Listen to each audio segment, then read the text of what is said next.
ছিল কারুন। কি নাম বললাম? কারুন। কারুন মুসা নবী কারুনের কাছে যে বলতো, এ কারুন, আল্লাহ তোমার বাদশাহিত্বে আরো সম্মান দেবে, মর্যাদা দেবে, জনগণকে নিয়ে আরো সুন্দরভাবে রাজত্ব চালাতে পারবে, তবে আমার আল্লাহর উপরে কি মানানো। কারুন বলতো, আনা রব্বুকুমুল আলা, আমি হলাম সব খোদার বড় খোদা, আমার উপরে বড় আর কেউ নাই। কারণ তোমার আল্লাহর দেখা যায় না, আর আমি খোদা, সারা দেশের জনগণ আমারে দেখতে পায়। মুসা নবী বলল, আল্লাহকে দেখা যায় না, কিন্তু তিনি একজন মালিক আছেন, অদৃশ্য মহাশক্তি, এটাকে না দেখে বিশ্বাস করতে হয় তিনি একজন আছেন। কারণ বললো, অত শত বুঝি না, তোমার আল্লাহ আছেন আমি বিশ্বাস করতে পারি, তবে আমি যেটা চাইব সেটা আমারে দিতে হবে। মুসা নবী বলল, আল্লাহ বিশ্বাস করবেন, আর কি চাইলে দিতে হবে? বড় আমার সোনার খুব লোভ, কারণ সোনা মালে অল্প, টাকায় অনেক বেশি হয়। সোনা মালে অল্প, টাকায় অনেক বেশি হয়, এই জন্য আমার একটু সোনার লোভ রয়েছে। তোমার আল্লাহ যদি আমার সোনা দিয়ে খুশি করে, দুশ্চিন্তা দূর করে, তাহলে তোমার আল্লাহর উপরে ঈমান আনতে আমার আপত্তি নেই। মুসা নবী বললো, ঠিক আছে, আমি কালকের এসে বলবো। কারণ মুসা নবী কিছু করতে গেলে তো সেই পাহাড়ের কিনারায় যেতে হবে। পাহাড়ের কিনারায় খেজুর গাছের তলায় যে, হ্যালো, ও হে আমার আল্লাহ। আল্লাহ ডেকে বলছেন, খবর বলো। বলে, প্রতিদিন যায় আমার মারধর করে তাড়িয়ে দেয়, তোমার উপর ঈমান আনে না, আমার পয়গম্বর বলে বিশ্বাস করতে চায় না। কিন্তু শুনুন, আজকের গত দিনে ফেরা কারুনের কাছে গিয়েছিলাম, কারুন একটু নিমরাজি হয়েছে, আমাকে পয়গম্বর বলে মানবে, আপনার উপর ঈমান আনবে, চিন্তা ভাবনা নিয়েছে, তবে একটু সোনার দাবি করেছে। সোনা, আল্লাহকে যদি একটু সোনা দেয়া যায়, তাহলে মনে হয় বেঈমানের খাতা থেকে নামটা কাটি ইমানদার হয়ে যাবে, আপনার বান্দা হিসাবে সাব্যস্ত হবে। আল্লাহ ডেকে বললেন, মুসা, কতটা সোনা লাগবে কারণে সেটাকে শুনিয়ে এসেছে। মুসা বলে, লা ইয়া রব্বি, কতটা সোনা পেলেও খুশি হয় তা তো আমি শুনিয়ে আসিনি। আল্লাহ বলেন, তাহলে কতটা দেব? মুসা বললেন, আমি শুনিয়ে আসি কতটা লাগবে। আল্লাহ বলেন, এই পথ যাবে কারুনের বাড়ি, আবার ফিরে আসবে, অত সময় আমি আল্লাহ দিতে চাই না। তুমি কারুনের কাছে শুনতে যাবে, আবার ফিরে সেখানে তথ্য দেবে, এই পরিশ্রম তোমার যাওয়া আসা, অত কষ্ট আমি দিতে চাই না। বরং কারুনের যত শোনা লাগে তত দেয়া যাবে। ও মুসা, তুমি তথ্যটা শুনে নাও। মুসা বলে, আল্লাহ তথ্য কি? বলে, পাহাড়ের যে পাশে দাঁড়িয়ে খেজুর গাছের তলায় দাঁড়িয়ে কথা বলছো, ঠিক পাহাড়ের অপোজিটে উল্টো ধারে চলে যাও, যে দেখবে একটা লম্বা গাছ রয়েছে, সরসরের তেলামার্কা গাছ, কেউ উঠতে পারবে না। কলা গাছ যেমন তেলামার্কা, উঠতে পারে না, এইরকম তেলামার্কা একটা গাছ আছে। ওই গাছের গুড়িটা অনেক লম্বা, আর মাথার দিকে ডালপালা আছে, গাছে কেউ উঠতে পারে না। তো ওই গাছের পাতা তুমি একটু পেড়ে নিয়ে হাতে লগড়িয়ে রস করে, এই যে পাহাড়ের ধারে দাঁড়িয়ে আছে, এই পাহাড়ের পাথরে দিলেই 1 নম্বর 24 ক্যারেট সোনা হবে, যে সোনার ভিতরে কোনো খাত টাত কিচ্ছু থাকবে না, এইরকম সোনা হবে। মুসা নবী বলছেন, আল্লাহ তাই নাকি? বলে, হ্যাঁ। বলে, তাহলে একটু যাই দেখি। পাহাড় টপকে অপোজিটে ওপারে গেছে, গিয়ে জায়গায় মোটা ধরনের একটা গাছ, সরসরে তেলামার্কা গাছ, ডালপালা রয়েছে অনেক উপরের দিকে, মানে কোনো মানুষ যাতে হাতে টাতে ধরতে না পারে, জীব জন্তু পেড়ে টেড়ে খেতে না পারে, কারণ হাতে টাতে ধরলে তো আবার ঝামেলা দেখা দেবে। আর সোনার লাইন যদি কেউ শিখে নেয়, ও তার বাড়ি আসবে না, ও তো সবসময় ওখানে ব্যবসা করার জন্য চিন্তা ভাবনা নিয়ে ওত পেতে বসে পড়বে, ঝুপড়ি ভাবে। মুসা নবী দেখলো ডালপালাগুলো অনেক উপরের দিকে রয়েছে। দেখবেন আমাদের দেশে অনেক ওই লম্বা তুলো গাছ আছে না, লম্বা তুলো তুলো তুলো লম্বা মোটাই লম্বা লম্বা তুলো হয়, ও গাছ দেখবেন একটু লম্বা মার্কা হয় না, আর ডালপালাগুলো অনেক উঁচুর দিকে হয়। তুলো গাছের ডাল সব মানে যে গাছে মানে রুটে ডালটাল ভেঙেও পড়িয়ে যায় অনেক সময়, মানে খুব হালকা শোলা গাছ, এই রকম ধরনের গাছ। তো মুসা নবী দেখলেন, আমি তো বর্তমান যে লম্বা লোক, হাত উঁচু করেও গাছের ডাল হাতে পাচ্ছি না। এখন কারুনের কাছে যাওয়ার আগে গাছের পাতা লগড়িয়ে রস নিয়ে আগে পাথরে দিয়ে দেখে নেব যে সোনা হচ্ছে কিনা, কারণ সেখানে যেয়ে যদি রস দিয়ে সোনা বানাতে না পারি পাথরে, তাহলে তো মার খেয়ে মরণ হবে, এজন্য আগে তৈরি করে দেখে নিয়ে যাই। এই বলে উনি হাত উঁচু করলেন, কিন্তু গাছের পাতা নাগালে আসলো না, অনেক উঁচু লম্বা গাছ। তো মুসা নবী বলছেন তারা বাড়িতে যাই, বাড়িতে একটা লম্বা লগা টগা নিয়ে আসে, সরু লম্বা লগা, কারণ অনেক উঁচু লম্বা গাছ, লগা দিয়ে একটু বাড়ি মেরে পাতা পেড়িয়ে এখানেই আগে পরীক্ষা করব, তারপরে কারুনের দরবারে যাব, কারণ আগে যেয়ে মার খাবো না। উনি বাড়ির দিকে রওনা দিয়েছেন। বাড়ির দিকে কিছু দূর যেই রওনা দিয়েছেন, আল্লাহ বলছেন আইনা তাজহাব ইয়া মুসা ইবনে ইমরান, এ ইমরানের বেটা মুসা, যাচ্ছ কোথায়? উনি বলছেন এলাল বাইত, বাড়ি যাচ্ছে। আল্লাহ বলছেন কারণ, বাড়ি যাচ্ছ কেন? বলে আমি তো হাত উঁচু করলাম, গাছের ডাল হাতে পেলাম না, সরাসরি গাছ ওঠারও কোনো সুযোগ নাই, তো পাতা না পেড়িয়ে পরীক্ষা না করে আমি কারুনের কাছে কী করে যাই? তা বাড়ি যাচ্ছে তো লম্বা লগা আনতে, লগা এনে বাড়ি মারবো, পাতা পড়বে, হাতে লগড়িয়ে রস করে পাথরে দেব, নমুনা দেখে তারপরে কারুনের দরবারে যাব। আল্লাহ বলছেন তিলকা বেয়ামিনেকা ইয়া মুসা, এ মুসা তোমার ডান হাতে ওটা কি রয়েছে? আল্লাহ বলছেন তিলকা বেয়ামিনেকা ইয়া মুসা, এ মুসা তোমার ডান হাতে ওটা কি?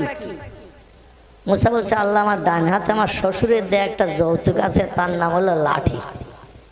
আমার শ্বশুর ওনার মেয়ে বিয়ে করার কারণে আমাকে তহবা স্বরূপ, গিফট স্বরূপ একটা লাঠি দিয়েছিল। আচ্ছা এখন কোনো শ্বশুর যদি জামাইরে লাঠি দেয়, নেবে কোনো জামাই? বলবে সামনের দিন যেদিন আসবো গোটা 2-3 লাগে বিড়াল টিড়াল মারতে এনে দেব, আমার বাড়ি 5-7টা রয়েছে। এখন কোনো জামাই শ্বশুর লাঠি দিলে নেবে? নেবে না। কিন্তু মুসা নবী খুব মহব্বত করে শ্বশুর দিয়েছিলেন একটা হাতের লাঠি, বলল বাবা রাস্তাঘাটে পথে চলবে, হিংস্র জীবজন্তু সামনে পড়লে লাঠিটা তোমার অনেক উপকার কাজে লাগবে, আর আমার দেওয়া লাঠিটা হাতে করে রাখলে তুমি যখন বাড়ি চলে যাবে আমার এই বাড়ি থেকে, আমার কথা তো আর মনে থাকবে না, তো লাঠির দিকে লক্ষ্য করলে আমার নামটা তোমার মনে পড়বে। জোরে বলি সুবহানাল্লাহ। তো একটা লাঠি দিয়েছিলেন শ্বশুর যৌতুক হিসাবে, শ্বশুরের নাম মনে রাখার জন্য। মুসা নবী সেই লাঠিটা যখন যেখানে যেতেন কোনোদিন হাতছাড়া করতেন না, সব সময় কাছে করে রাখতেন, সব সময় রাখতেন। আল্লাহ পাক লাঠিটায় মোজেজা দান করেছিল। মোজেজা শব্দ হলো আরবি ভাষা, এর আবিধানিক বাংলা অর্থ হলো অলৌকিক, তাজ্জব, আশ্চর্যান্বিত ঘটনা। লাঠির মাধ্যম দিয়ে আল্লাহ ঘটিয়ে দিতেন মুসা নবীর বিপদে সাহায্য করার জন্য। জোরে বলুন সুবহানাল্লাহ। তো আল্লাহ বলছেন তিলকা বেয়ামিনেকা ইয়া মুসা, ও মুসা তোমার ডান হাতে ওটা কি? মুসা বলছে আল্লাহ আমার ডান হাতে আমার শ্বশুর দেওয়া যৌতুক আসা, আসা লাঠি আছে, লাঠি। আল্লাহ তোমার হাতে লাঠি রয়েছে, তুমি আবার বাড়ি যাচ্ছে কেন লাঠি আনতে? মুসা বলছেন শ্বশুরের দেওয়া যৌতুক আমার হাতে রয়েছে, আমার খেয়াল নেই, সোনার চিন্তায় মন এমন উতাল হয়ে গেছে, আমার হাতে লাঠি রয়েছে তাও আমার খেয়াল নেই। মাঝে মাঝে আমরা আনন্দে উদ্বেলিত হওয়ার কারণে অনেক সময় দেখবেন বাজার করতে যাই পয়সাও ফেলে যায়, বাজার করতে যাই পয়সাও ফেলে যায়, বাজার করে মাল কিনে পকেটে হাত দিয়ে দেখি পয়সা নেই, তোমার মনে হয় পয়সা তো আনেনি। অনেক সময় বাজার করে অনেকে সাইকেল রেখে হেঁটে হেঁটে চলে আসে, ঠিক বললাম না ভুল বললাম? অনেক সময় এরকম আনন্দে উদ্বেলিত হয়ে কি রেখে আসলাম এরও মনে থাকে না, পরবর্তীতে আবার মনে হয়। মুসা বলছেন আল্লাহ আমি লাঠি আনতে যাচ্ছিলাম বাড়ি, কিন্তু আমার হাতে লাঠি রয়েছে সে কথা আমার খেয়াল নেই, মানে সোনার চিন্তায়। আমার আল্লাহ ডেকে বললেন মুসা তোমার হাতে যে শ্বশুরের দেওয়া যৌতুক আছে ওই লাঠিটা তুমি উঁচু করো, দেখবে গাছের ডাল তোমার নাগালে এসে যাবে। তাফসীরের ভিতরে এসেছি মুসা নবীর শ্বশুর যে লাঠিটা ওনাকে দিয়েছিলেন ব্যবহারের জন্য, লাঠিটার সামনে যখন খাড়া করে ধরতেন কাঁধ পর্যন্ত উঁচু হতো, লাঠিটার সামনে যখন খাড়া করে ধরতেন কাঁধ পর্যন্ত উঁচু হতো।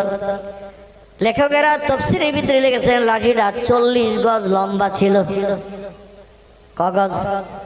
40 গজ লম্বা ছিল, মানে হাতে 80 হাত, 80 হাত লম্বা লাঠি মুসা নবী সামনে ধরলে কাঁধ পর্যন্ত উঁচু হতো।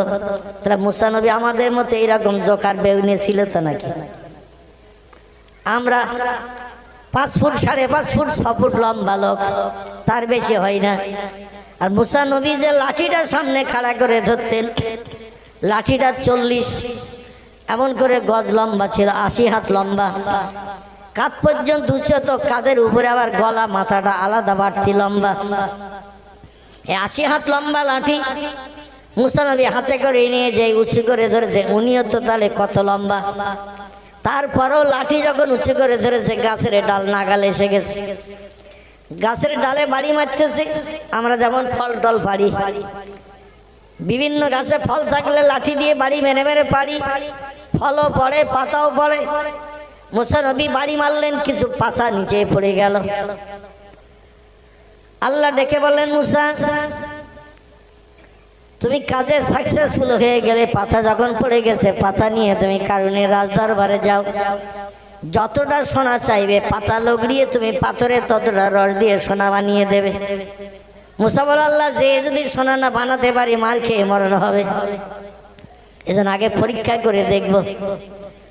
গাছের পাতা জমিন থেকে কুড়িয়ে নিয়ে হাতে দিয়ে একটু লগড়িয়ে নিলেন, লগড়িয়ে নিয়ে দুই একটু টিপ দিয়ে রস বার হলো। পাথরে যে 1-2 ফোঁটা রস দিয়ে দিল, পাথর সঙ্গে সঙ্গে কালার পরিবর্তন হয়ে 1 নম্বর 24 ক্যারেট সোনা। পাথরের রং সোনার রং আলাদা কিনা? পাথর রং সোনার রং, পাথর একটু কালো মার্কা হয়, সোনার রং হলুদ মার্কা হয়। বজবজ করতে করতে পাথরের রং পরিবর্তন হয়ে সোনা হয়ে গেল। মুসা পাথরটা নিয়ে নাড়াছাড়া করে, চতুর্দিকে দেখে একই রকম কালার। আর চিন্তা হলো ভিতরে কারেকশন হয়েছে কিনা সেও তো দেখার দরকার। পাথর উপরে পাথর রেখে বাড়ি মেরেছেন, পাথর ভেঙে চৌচির হয়ে গেল। দেখলো বাইরে ভিতরে সব একই কালার সোনা। মুসা নবী বলল, পাতা যা পড়েছে একটাও রাখা যাবে না, কারণ পাতা তো ভারী অ্যাকশনের জিনিস। পাতাগুলো সব কুড়িয়ে নিয়ে বাড়ি এসে বললেন, বিবিরে তুমি কিছু খালি বোতল দাও। স্ত্রী বলল, বোতল কি হবে? বলে, হোমিওপ্যাথি ডাক্তারি করব, বোতল দাও। স্ত্রী কিছু খালি বোতল দিয়েছেন। এই বোতলগুলো নিয়ে ওই পাতাগুলো লগড়িয়ে লগড়িয়ে যখন নরম হয়ে গেল, টিপে টিপে রস দিচ্ছেন পাথরে।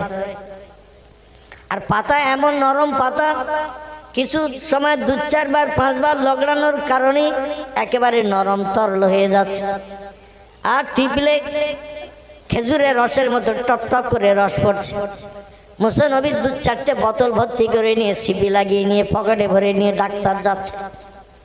ডাক্তার সেজে গেছে, কারণে রাজদরবারে হাজির। ইয়া আইয়ুহাল মালিক, এ দেশের বাচ্চা, আমি এসেছি তোমার মনোবাঞ্ছা পূর্ণের জন্য। কত সোনা লাগবে? বলছে, সোনা যত দেবে তত নেব। মুসা নবী বলল, সোনার চাহিদা যদি পূরণ করতে চাও তাহলে তোমার লোকজন দিয়ে কিছু পাহাড়ের পাথর এখানে বয়ে নিয়ে এসো। মুসা লোক লস্করে বলল, পাথর বয়ে নিয়ে এসো পাহাড়ের কিনারা থেকে। লোক লস্কর পাহাড়ের কিনারায় যে পাথর নিয়ে নিয়ে এসে সামনে হাজির করে। আর মুসা নবী পকেট থেকে সেই শিশি বোতল বার করে, ফুল আলগা করে না, হোমিওপ্যাথিক ডাক্তারের মতো সিপি কানায় লাগিয়ে 2-1 ফোঁটা করে দেয়। 2-1 ফোঁটা করে দেওয়ার সঙ্গে সঙ্গে পাথরের রং পরিবর্তন হয়ে সোনা হয়ে যায়। কারণ বলে, এখন সোনা হচ্ছে, পরে নাও হতে পারে। এজন্য আয়রন চেস্ট আয়রন চেস্ট নিয়ে আসা হলো। আয়রন চেস্ট দরজা খুলে বলে, সোনা সব আয়রন চেস্টে ভর, তালা লাগা। পরবর্তীতে আবার হবে কি না তারও বা ঠিক কি। এইভাবে আয়রন চেস্টের ভিতরে একদল লোক সোনা ভরছে, একদল পাথর আনতে যার। মুসা নবী শুধু হোমিওপ্যাথি ডাক্তারে 2-1 ফোঁটা করে দিচ্ছে। তফসির কারকেরা তফসির ভিতরে লিখেছেন, আয়রন চেস্টের চাবি বইতে সেই যুগে 70টা উটের দরকার হয়েছিল। কটা? 70টা উটের দরকার হয়েছিল আয়রন চেস্টের চাবি বইতে। তাহলে আয়রন চেস্ট কত হাজার? একটা আয়রন চেস্টের চাবি খুব বেশি ওজন যদি হয় 100-200 হবে ওজন চাবি। আর একটা উট 2-3 মণ করে মাল পিঠে করে নিয়ে চলে যেতে পারে। 2-3 মণ মাল পিঠে করে নিয়ে স্বাভাবিকভাবে যেতে পারে। কিন্তু 70টা উটের দরকার হলো আয়রন চেস্টের চাবি বইতে। নজর ভর দেখা যাচ্ছে শুধু আয়রন চেস্ট লাইন, আর মাল ভরতে চা শুধু দরজা লাগিয়ে তালা লাগিয়ে দিচ্ছে। কারণ বলছে, কত দূর গেছে আয়রন চেস্ট? বলে, নজর ভর যা দেখছেন এরপরও আরো রয়েছে। কারণ হলো, তাহলে বহুত সোনা হয়ে গেছে, আর দরকার নেই। মুসা নবী বলছেন, যা দিয়েছো খুব ভালোই দিয়েছো, আমরা খুব খুশি হলাম। মুসানবী বললে, তুমি তো গতকাল বলেছিলে সোনা দিলে আমার আল্লাহর উপর ঈমান আনবে, আমাকে পয়গম্বর বলে বিশ্বাস করবে। তো এবার আল্লাহর উপর ঈমান আনো, আল্লাহ আছেন একজন, এটা বিশ্বাস করো। আর আমি পয়গম্বর, তার কথা জনগণের কাছে বলছি যাতে জনগণ পরকালে নিষ্কৃতি পেতে পারে, জান্নাত হালাল পেতে পারে। কারণ বলল, শোনো, তোমার আল্লাহর উপরে ঈমান আনবো বলেছিলাম, আনবো। তোমাকে পয়গম্বর বলে মানবো বলেছিলাম, মানবো। তবে একটা কথা হলো, তুমি একটু একটু করে রস দিচ্ছ, আর দেখছি পাথর পরিবর্তন হয়ে সোনা হয়ে যাচ্ছে।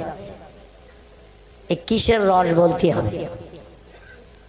কারণ বলছে কিসের রস বলতে হবে।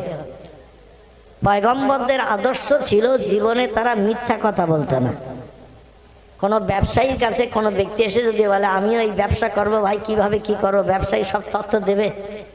কারণ সব তথ্য দিলে ওর ব্যবসা তো চটে উঠে যাবে, এই জন্য সব তথ্য দিতে চাইবে না। কিন্তু পয়গম্বর এরা কোনো মিথ্যার আশ্রয় নিত না। বলল কিসের রস দিচ্ছি তাই পাথর শোনা হচ্ছে, এটা শুনতে হবে। কারণ বলল নাম, হ্যাঁ। মুসানবী বলল, ওই তুর পাহাড়ের কিনারায় দুই দিকে দুটি গাছ আছে। একটা গাছ হলো আল্লাহর সঙ্গে টেলিফোনে কথা বলা গাছ, খেজুর গাছ। আর একটা অপোজিট একটা সরসরে তেলামার্কা গাছ আছে, লম্বা লম্বা পাতা আছে। ওই গাছের পাতা লগড়িয়ে রস পাথরে দিলে পাথর রং পরিবর্তন হয়ে 1 নম্বর সোনা হয়। এবার আল্লাহর উপর ঈমান আনো, আমি তথ্য দিয়ে দিলাম। কারণ বলছো গাছ তো আমার দেশের গাছ, আর সেই গাছের পাতা লগড়িয়ে রস দিচ্ছ, আর তুমি এখানে নেতৃত্ব ফলাবে, ওটা হবে না। কারণ বললো তোমার কথা সত্য কিনা একটু যাচাই করবো। মুসানবী বললেন কিভাবে? বলে আমি লোকজন পাঠিয়ে গাছের পাতায় নিয়ে প্রমাণ করব। তোমার ছোট বোতল তো, ও বোতলের ওষুধ আর কতদিন হবে, আমি একটু বেশি করে পাতা লগড়িয়ে রস করে রাখবো, যখন সোনার ঘাটতি হবে তখন আবার সোনা বানিয়ে নেব।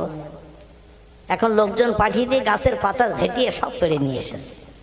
মানে গাছের পাতা নেই, পাতা শূন্য গাছ। পাতা নিয়ে ঝেঁটিয়ে সব নিয়ে এসে পাতা লগড়িয়ে রস করে পাথরে দিচ্ছে, সোনা হয়ে যাচ্ছে। কারণ আল্লাহ মুজিজা দান করেছেন ওই গাছে সোনা হওয়ার কারণে। কারণ বলল, মুসা তোমার আল্লাহর উপরে ঈমান আনা যাবে না, তোমাকে পয়গম্বর বলে মানা যাবে না। বলে কারণ? বলে গাছ হলো আমাদের দেশের গাছ, আমার রাজ্যের গাছ। আর তুমি কিভাবে যুক্তি পরামর্শ করে গাছের পাতার রস করে সোনা বানিয়েছ? এই জন্য এই গাছের পাতা সব আমি পেড়ে নিয়ে এসে সব মজুত করে রেখেছি, আর লগড়িয়ে রস করে বোতলে ভরে রেখেছি, যখন প্রয়োজন হবে সোনা বানাবো। তোমার আল্লাহর উপর ঈমান আনবো না, তোমার আল্লাহ নাই। জোরে বলে একটু নাউজুবিল্লাহ। আসলে ব্যাপারটা হলো আমার দেশের গাছের কারামত, আমার দেশের গাছের মর্যাদা। মুসানবী বললেন আমার আল্লাহ মর্যাদা দান করেছেন, এই জন্য গাছের পাতায় কাজ হয়েছে। আর তুমি এখন আমার কাছ থেকে তত্ত্ব শুনি, এখন নিজে দায়িত্ব নিতে চাইছো, আর আমার আল্লাহকে অ্যাভয়েড করতে চাইছো। মুসানবী ওইখানে দাঁড়িয়ে হাত তুলে বলেন, আল্লাহ, ও আল্লাহ, ঈমান আনার পরিকল্পনা নিয়ে কথা বলেছিল বলে আমি এইরকম একটা সত্য কথা বলেছিলাম, কিন্তু এখন সে আপনাকে স্রষ্টা বলে মানতে চায় না, আমার পয়গম্বরই সে নিতে চায় না। আল্লাহ তুমি একে উপযুক্ত শিক্ষা দাও। মুসানবী বলেন, আল্লাহ ওয়াদা করে যখন ওয়াদার খেলাপ করলো, তোমাকে স্রষ্টা বলে মানতে চায় না, আমাকে পয়গম্বর বলে মানতে চায় না, সব গাছের পাতা পেড়ে নিয়ে রস করে নিয়ে বোতল ভর্তি করেছে। ও আল্লাহ এর উপযুক্ত শিক্ষা দাও। আল্লাহ বলেন, ওয়া মাকারু ওয়া মাকারাল্লাহু আল্লাহু খায়রুল মাকিরিন। তোমরা যত যুক্তি ধরো, যত চালাকি করো, সব চালাকের বড় চালাক আছে আমি আল্লাহ। জোরে বলি একটু সুবহানাল্লাহ। আমার আল্লাহ বললেন কোন, যেই কোন বললেন আর সঙ্গে সঙ্গে জমিনের তলায় ওই সোনা দানা রাজ বিল্ডিং এবং কারণ তার লোক লস্কর যারা স্রষ্টাকে মানতে চায়নি, সব জমিন ফাঁকা হয়ে গেল, জমিনের তলায় গারদগিরি হয়ে গেল। ইসলামিক ইতিহাস কোরআনে তাফসীরের ভিতরে এসেছে, কারণ তার লোক লস্কর রাজ বিল্ডিং এবং ওই সোনা দানা যা কিছু আরেঞ্জমেন্ট ভর্তি করেছিল, আল্লাহ সব জমিনের তলায় গারদগিরি করে কমপ্লিট করে দিয়ে দিয়েছিল স্রষ্টাকে মান্যতা না দেওয়ার কারণে। জোরে বলি একটু নাউজুবিল্লাহ। আমার ভাইরা, তাহলে আল্লাহ একটু শব্দ যখন ব্যবহার করেন কোন, ফায়াকুন, সঙ্গে সঙ্গে সেটা হয়ে যায়। আল্লাহ কোনো কিছু বানাতে তৈরি করতে 1 সেকেন্ডের জায়গায় 2 সেকেন্ড সময় কোনোদিন লাগেনি এবং ভবিষ্যতও লাগবে না। তিনি এমন একজন মালিক। এখন তাহলে প্রভু আছে না নাই? আছে, প্রভু আছেন। বিশ্ববাসী দেখতে না পেলেও পৃথিবীর মানুষকে নজির দেখানোর জন্য আল্লাহ পাক কিছু বান্দার সঙ্গে, আপন প্রেমিক বান্দার সঙ্গে সাক্ষাৎ করে নজির সৃষ্টি করেছেন। আর তার আসমানি কিতাব কোরআনের ভিতরে তত্ত্বগুলো পরিবেশন করেছেন। মুসা নবী ডেকে বলেন, আল্লাহ তুমি কোন শব্দের মাধ্যম দিয়ে সব কিছু করতে পারো? তুমি কেমন একজন মালিক আমার? টেলিফোনে তোমার সঙ্গে কথা বলি, কিন্তু তোমার চেহারা আমি দেখতে পাই না। এই জন্য আমার জীবনের বড় শখ, তুমি কেমন শক্তিশালী আল্লাহ, আমার সঙ্গে একটু দেখা দিতে হবে। মুসা নবী তুর পাহাড়ের কিনারায় যে কথাবার্তা শেষ করার পরে বলতো, রব্বে আরেনি, আল্লাহ তুমি কেমন প্রভু, আমার একটু দেখা দাও। আল্লাহ সঙ্গে সঙ্গে প্রত্যুত্তরে বলতেন, লান তারানি ইয়া মুসা, তুমি যত দাবি করবে তোমার সব দাবি কবুল করা হবে, কিন্তু তোমার একটা দাবি কবুল করা হবে না। মুসা নবী ডেকে বলে, আল্লাহ কি দাবি কবুল করা হবে না? বলে, তোমার সব দাবি কবুল করবো, আমারে তুমি দেখতে পাবে না। মুসা নবী বলছেন, কথা বলো শুনতে পাই, আর তুমি কেমন মালিক দেখতে পাবো না? আমার কলিজা তো ভেজে না, ঠান্ডা হয় না। আমি প্রেমিক, তুমি প্রেমিকা, তুমি প্রেমিক, আমি প্রেমিকা। প্রেমিক প্রেমিকা সাক্ষাৎ না হলে মন উতালা হয়। এই জন্য আমার মনটা একটু খুশি করতে হবে, সন্তুষ্ট করতে হবে তোমার চেহারাটা দেখি। তোমার প্রেমে তো আমি পাগল, আল্লাহ তুমি একটু দেখা দাও। আল্লাহ বারবার বলতেন, লান্তারানি, আমারে তুমি দেখতে পাবে না। মুসা নবী একদিন নাচড় হয়ে খেজুর গাছের তলায় দাঁড়িয়ে বলছে, আল্লাহ যদি দেখা তুমি না দাও তো তোমার সঙ্গে আমার প্রেম কাটা হয়ে যাবে।